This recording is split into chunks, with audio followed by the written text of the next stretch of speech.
భూపాలపల్లిలోని 100 పడకల హాస్పిటల్లో నూతనంగా నియామకమైన 203 మంది నర్సులకు దిశానిర్దేశం కార్యక్రమంలో పాల్గొన్న భూపాలపల్లి ఎమ్మెల్యే గండ్ర సత్యనారాయణరావు, జిల్లా కలెక్టర్ భవేష్ మిశ్రా.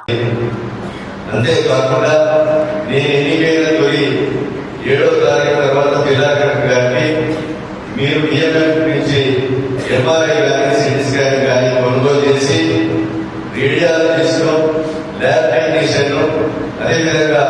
మెయింటైన్ చేసి ఇప్పించాలని వారితో కోరారు. మరి వారు ఎన్ని రోజులలో ఈ యొక్క next month first week second week లో మరి ఏర్పాటు చేయడం జరుగుతుందని చెబుతున్నారు. ఈ ప్రాంతంలో మహారాష్ట్ర నుంచి వచ్చేటువంటి ప్రజలు కానీ భూపాలపల్లి జిల్లాలో ఉన్నటువంటి పేద ప్రజలకు ఉపయోగపడే విధంగా ఎంఆర్ఐ సిటీ స్కానింగ్ కానీ అదేవిధంగా ఎస్పీపీ మిషన్ స్టోరేజ్ మిషన్ ఉన్న హాస్పిటల్ ఏర్పాటు చేసి ఈరోజు హెల్త్ మినిస్టర్ దామోదర నరసింహ గారిని మన గౌరవ ముఖ్యమంత్రి రేవంత్ రెడ్డి గారిని కూడా అతి త్వరలో ఈ జిల్లాకు పిలిపించి మన హాస్పిటల్ కూడా పిలిపించి